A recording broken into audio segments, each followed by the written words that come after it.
I don't understand because I'm innocent. I don't know what's going on. I don't know what. Listen, you've entered a not guilty plea, so there's a presumption that you're innocent, or a presumption you're not guilty. So No, Mr. Salim represents him in one of those. Salim Can I speak for the record too? Williams, finish knowledge. Yes, sir. So I would like to put a few things on the record, Your Honor.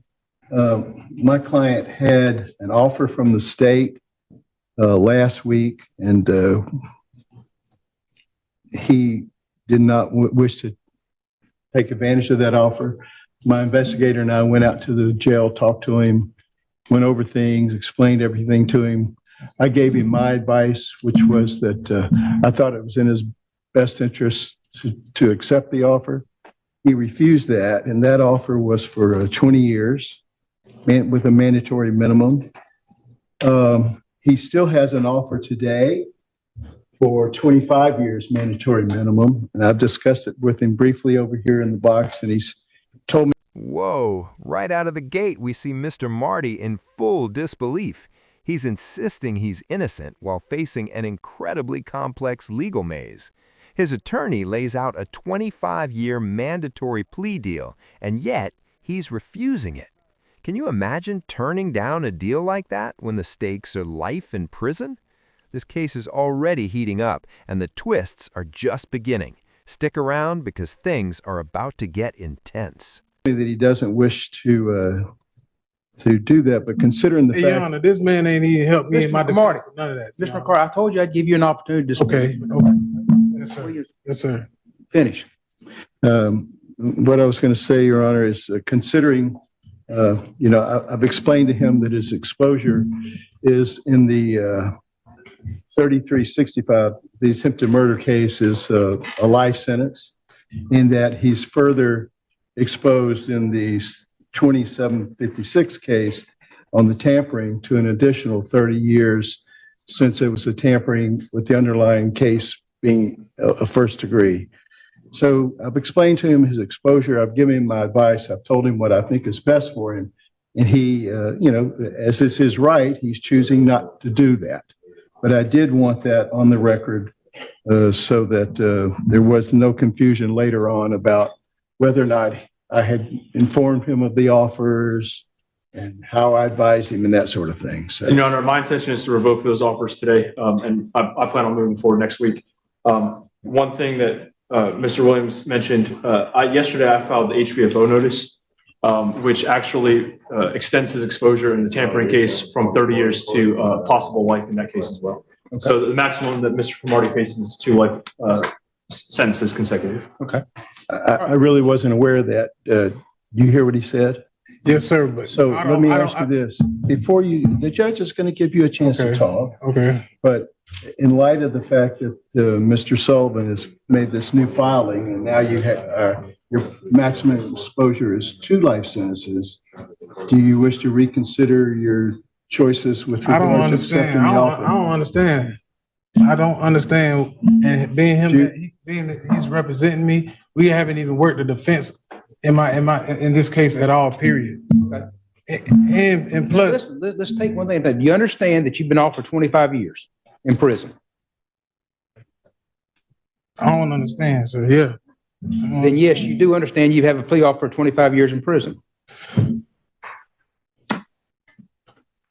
I don't understand because I'm innocent. I don't know what's going on. Listen, you've entered a not guilty plea, so there's a presumption that you're innocent, or a presumption you're not guilty. So that, regardless of your claims or the fact that right now we presume you not guilty, you understand the state has offered to let you plead no contest to charges, and it'd be a 25-year sentence. And I believe, what is it? Is it a minimum mandatory 25? It would be a minimum mandatory minus the time you served in jail. No, I just need to. You understand that's the plea offer from the state? Hell no. I don't understand none of this. What he thought, and it's a conspiracy between these two. Listen, Mr. Cromartie, what are you? Man, I don't understand, sir. I don't believe you, Mr. Cromartie, because you act like you do understand. What are you asking for right now? What are you asking for? I'm asking for him to be removed off my case. Raise your right hand to be sworn. I do. Wait till the oath is done, sir. Do it again, madam. Yes, sir. Raise your hand again. Solemnly swear the testimony you're about to give is the truth. Yes, ma'am. All right, Mr. Cromartie, state your name. Jamel Cromartie. What are you asking for today, Mr. Cromartie? This name of Here's where it gets really dramatic. The attorney just clarified Mr. Marty is potentially facing 2 consecutive life sentences. That's not hyperbole. We're talking maximum exposure on multiple charges. And yet, he's rejecting plea offers that could limit his time. For viewers at home, would you risk that gamble or would you take the plea? The courtroom tension here is palpable, and the judge has to ensure he fully understands what's at stake. this contract does not refer nor identify the male standing in this corporation. I, Jamel Cromartie, being forced to go against my will and my best interest. My right of due process have been impeded upon. Also, my 4th and 5th Amendment right have been violated. I invoke my rights of the Constitution to protect me and my best interest. I invoke my 5th Amendment. Okay. All right, then you vote the 5th Amendment right, so you're not asking to testify. What are you asking me to do? First of all, I have the right to face my accuser. Listen. What are you asking me to do today, Mr. You Cromartie? saying I don't understand. Mr. Just Cromartie, what are you asking me today? I'm gonna give you one No, I chance. don't need him on my case. Okay, are you listen, what are you asking me to do? Or this one right here. This both them two right there. I got some that's conspiracy on what they trying to do. Okay, what do you want me to do? Continue my trial. No, sir. Motion denied. What are you asking me to do? What are you asking me to do, Mr. Cromartie? A fair trial. All right, right now, you're gonna get a fair trial. Is there anything you're asking me to do right now? I'm saying I don't need them on my case. What are you asking me to remove them? Yes, sir. And then are you gonna represent yourself or are you gonna hire another attorney? I'd rather represent myself to be the attorney. You already sworn in, so state your name again. Jamel Cromartie, sir. Mr. Cromartie, you're asking to represent yourself next week, is that correct? Yes, sir. Okay, you understand that you're looking at life in prison if convicted of two life sentences. Okay. You understand that? Yes, sir. Okay. Do you understand you've been offered a 25-year plea deal? Yes, sir. And when you said before you didn't understand that, you were not being truthful with the court, is that correct? I mean, I'm saying yes, sir, to say yes, sir. I'm guessing you're agreeing with me. I don't know. No, I'm asking you a question. So you don't understand that, is that correct? Understand what? That you have been offered 25 years in prison if you pled no contest and that would settle your cases. Do you understand that? I don't know how to answer that. You're going to have to answer my questions if you want to represent yourself, sir. If not, I'm not going to find you competent to represent yourself. Yes, sir. Do you understand you've been offered 25 years in prison? Is that correct? Yes, sir. Okay. So when you said before you didn't understand that you were not being truthful with the court, is that It's a correct? lot that's going on that I don't understand. Listen to me. Yes, sir. You were not being truthful with the court. Is that correct? I'm not gonna say I'm being truthful. When you I said don't understand. you don't understand. You got to talk to me in a level where I got to Yes, sir. I'm understand. talking to you. I'm talking to you at the same level. But some of it I don't understand because there's some shit. So you that's don't going on. you don't understand what's going on? Half of it I don't. How far did you get in school? 9th grade, And you read and write? barely. I could barely spell. Okay. And do you understand if you represented yourself, you'd have to do everything a I'm lawyer gonna did? do what I can that I've been trying to do. Do you understand you'd have to do I do everything? better than him. Listen to me. If you want to represent yourself, you got to answer these questions. If not, I can't allow you to represent yourself. So, I ain't trying to make a fool of myself, but Yana, I don't need them two on my case. okay. You can barely read and write. Is that correct? I learned. You're going to pick a jury Monday morning. I'm not continuing the case. And you're going to try the case next week if you represent yourself. Okay. And you read and write. I'm gonna learn.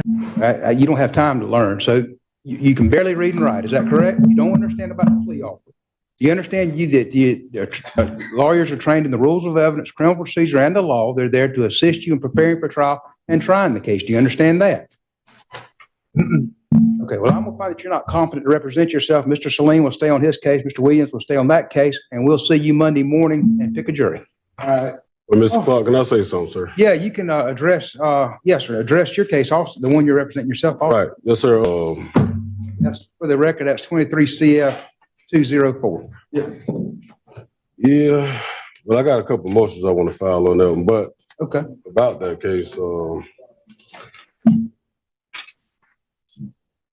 can I ask why am I being held without bond? Sir, before we've gone over that, I revoked your bond, I believe, in the K2 case numbers because of the arrest. So I think we've already adjudicated that and litigated that. I'm gonna litigate it, but that's why you're being held without bond. I mean, is there a reason though, sir? Like, Yes, sir, reason because held without bond? yes, because you were out on bond and you picked up another charge. But I'm innocent on that charge, Mr. Clark. And I got the evidence. Absolutely, you're presumed innocent on all the charges. So I assume you're not admitting that you're guilty on the two charges that you're out on bond on. You're presumed innocent on all three of the charges. Can I ask that the state has filed a motion to hold me without bond, Mr. Clark? No, sir, I believe the court, and I may be wrong, I may have done it on my own motion. You had a hearing in February, I believe it was February 24th, and then you addressed it also at our last hearing on October the 17th. There was an order of revocation of release, and that was done by the first appearance judge on January 18th. So that judge held a hearing and revoked your bond, or issued basically a warrant and held you without bond. So that, and I upheld that. I understand, sir, but it's been since January. Is there a reason why you feel like I need to be held? Now, this is a classic courtroom jaw-drop moment. Mr. Marty is asking to represent himself, despite barely being able to read and write and facing 2 life sentences. The judge is laser-focused on competency, explaining that representing yourself means you must handle everything a trained lawyer would. This raises a huge question for you. Should someone with minimal legal knowledge be allowed to defend themselves in such high-stakes cases? This is the kind of legal drama that makes you lean in. Yes, sir, because you picked up another charge while you were out on bond. Well, Mr. Clark, I'm just speaking real quick. Go ahead, do it quick. I've already addressed that, Mr. Chairman. I don't have to make it any plainer for you. Have a little patience with me, sir. I understand that's judges. They should be patient with their client, with litigants. Well, I'm as patient as I'm gonna be patient. I'm gonna treat you just like a lawyer. And I'm treating you just like a lawyer. And when a lawyer goes to repeating themselves or re-litigating something that's already been litigated, I give them very little short leash. And that's basically what I've done to you. I've addressed that so many times. I'm not prepared to address it again today. So if you want to talk about something else, let's move on. But I'm not going to reinstate your bond today. Okay? Yes, because you picked up another charge while you were out on bond. Well, that is just, okay. I know that you say you're innocent, and you've said you're innocent on. Listen, I just want to say this one thing, Mr. Clark. One thing, but we can move on to the next thing. Okay. Okay. What makes me different from the person that you released last month? I don't know. I picked up a driving on suspended license charge. I got no idea. He had battery on the police officer. Listen to me. I'm not going to compare you to other. Battery on the police officer. I'm not going to compare you to other cases right now because I can't remember. It's not fair to me. I don't know why I did what I did. I've been in jail. This case been going on. Let's move on. I've answered your question. What else is there? Go ahead. Sitting in jail for 3 years, Mr. Clark. I understand, but tell me what else. No, you ain't sat in jail for 3 years. This was the January. Yeah, for a few months when I caught that BS charge, but I got a total time before 3 years in jail. Let's go. What else we need to do? Set me up for a bond here. Okay, December 19th at 9 o'clock. Okay, well, wait a minute. I ain't done yet. I still got some motions I want to file. Okay, you can file them. And have you got copies for the state? Yeah, I got copies for the state. Okay, too. you need to provide I guess it's Mr. Ferrer. Oh yeah, what about on my new case? Okay, on my new case. No. I never had a driver's license, right, in my life. And the fact that I'm charged with a felony is wrong. It's because driving without a valid driver's license is a misdemeanor, even if you are habitualized. Hey, you need to file a motion. Well, I got the motions ready right here. Well, file it. Okay, I'm about to file it. But my thing is, if it's already on the court's attention that the information that was filed on me was wrong, that's a fundamental error. That's impossible to this charge is me with unsworn testimony. I got no idea, but file your motion. And we've got everything. We'll set. We already been through that because I'm a charge before. On my case before, you already corrected that charge. So why is? Listen to me. I'm not arguing with you. This is a pretrial. I'll set your motions for December 19th. If you want to file your motions now and get everybody ready. Right now, I'm filing. Okay. What about my? Oh yeah, back to the representation thing that we had. Okay. Okay. I have a copy of my transcripts. Yes, sir. And you said that I expressly requested counsel. I got a copy of my transcripts to prove that that's not true. Okay, well, you, on what case?